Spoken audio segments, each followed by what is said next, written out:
Hello अस्सलाम वालेकुम। जैसे कि कर्ज़ेजा का एपिसोड 29 का टीज़र जो है वो लॉन्च हो चुका है। जैसे कि पिछली किस्त में दिखाया गया कि नशवा की शादी अम्मार के साथ हो जाती है, उन दोनों की रुखसती भी हो जाती है। आसिम और बिस्मा जो है वो अपना केस हार जाते हैं और ना ही दादी जान इस चीज़ को मानती हैं, ना ही बख्तियार साहब इस चीज़ पर एग्री होते हैं और उन दोनों की रुखसती हो जाती है। फ़िलहाल तो यहाँ पर यह दिखाया गया कि नशवा जो है वो बुरहान सर की भी कोई बात नहीं सुनती है और जब बुरहान यहाँ पर कॉल कर रहा होता है तो वो उसकी कॉल को अटेंड नहीं करती, जिस पर अम्मार देखता है और कहता है कि कौन है वो तुम्हारा पुराना लवर, वो तुमसे कॉल पे बात करना चाहता है तो तुम क्यों उसके मैसेज का जवाब नहीं दे रही हो। यहाँ पर वो उसको चिढ़ाने के लिए ये भी कहता है कि मुझे लव स्टोरी सुनने में बहुत इंटरेस्ट है, जब तुम फारिग हो जाओ तो तुम अपनी और बुरहान की लव स्टोरी मुझे सुनाना, मैं सुनना चाहता हूँ। जिस पर नशवा जो है वो गुस्से में आ जाती है, लेकिन फिर भी वो खामोश रहती है। यहाँ पर वो उसका जो है मोबाइल चेक करने की कोशिश करता है लेकिन फिर नहीं करता और स्मोकिंग करने लगता है, जिस पर नशवा कहती है तुम्हारी सारी बुरी आदतों में सबसे बुरी आदत ये भी है जिसे मुझे छुड़ाना पड़ेगा। यहाँ तायाबू को इस चीज़ का पता नहीं है कि तुम स्मोकिंग के साथ साथ और भी बहुत से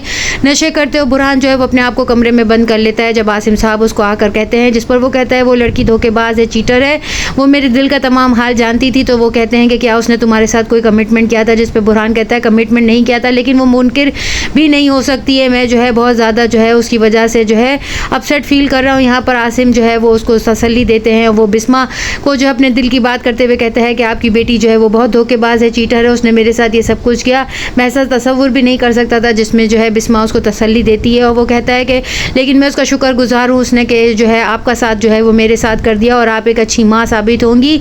बिस्मा जो है वो मोहब्बत से बुरहान को देखती है। नशवा जो है वो अम्मार का इलाज करवाने के लिए जो है वो हॉस्पिटल लेकर आती है ताकि उसकी जो है ड्रग से आदत छुड़वा सके। वो अम्मार को समझाने की कोशिश करती है कि जिस तरीके से तुम्हारे बाबा तुमसे नाराज़ रहते हैं, इस तरह ज़िंदगी के तमाम रिश्ते तुमसे नाराज़ हो जाएंगे। तुम इतना ज़्यादा गुस्सा करते हो, आर्ग्यू करते हो और हर वक्त जो है वो नशे को ढूंढते हो, तो इस चीज़ से छुड़ाने के लिए मैं तुम्हें यहाँ पर लाई हूँ। तुम एक दफ़ा डॉक्टर से जो है अपॉइंटमेंट तुम्हारा लिया हुआ है, कंसल्ट कर लो, तुम्हें खुद अच्छा फील होगा। लेकिन वो उसकी बात नहीं मानता, उसे रोड पर उतार कर खुद चला जाता है और समंदर के किनारे बैठ कर वहाँ पर स्मोकिंग करता है। बुरहान सर जब यहाँ से गुजरते हैं तो वो नशवा को रोड पर बैठे देखते हैं तो उसे कहते हैं आओ गाड़ी में बैठो, लेकिन वो नहीं बैठती है और जिस पर वो चिढ़कर कहती है कि क्या आप हर वक्त मेरा पीछा करते रहते हैं। जिस पर वो कहता है कि रास्ता बदलना क्या सिर्फ आपको ही आता है, क्या मैं रास्ता नहीं बदल सकता। जिस पर वो कहती है ये रास्ता तो आपके ऑफिस को भी नहीं जानता, फिर आप यहाँ से क्यों जा रहे हैं। जिस पर वो अपनी तमाम बातें जो है वो उससे नहीं शेयर करती है और गाड़ी में बैठ जाती है। यहाँ पर अम्मार को जो है इसके वालिद की तरफ से कॉल आती है तो वो सीधा ऑफिस आता है। यहाँ पर बख्तियार साहब के ऑफिस में जो है रेड पड़ती है जो कि उनके अपने दामाद ने ही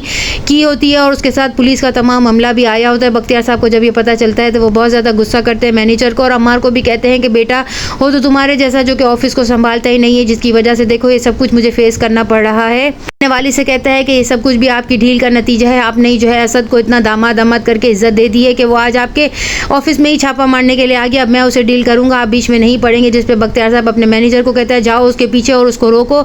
यहाँ अम्मार जो है सीधा आकर असद आवाज़ देगा और वो उस जगह पर आकर जो है पहुँच जाएगा जहाँ पर इनका काम हो रहा है कंस्ट्रक्शन साइट पर, और वो असद को जो है शायद गुस्से में आकर फायर कर देगा और नेक्स्ट एपिसोड में दिखाया जाएगा कि जो है अब डेथ हो जाएगी और बख्तियार साहब जो है अपनी वालदा से कहेंगे कि मैं घर आके आपको बताने की और सिचुएशन संभालने की कोशिश करता हूँ, अभी आप किसी को मत बताइएगा। और उसकी माँ उसको दिलासा देती है कि अल्लाह तुम्हें सब्र अता करे। नेक्स्ट एपिसोड में और क्या होता है, चैनल के साथ बने रहें, लाइक करें, शेयर करें और सब्सक्राइब करें।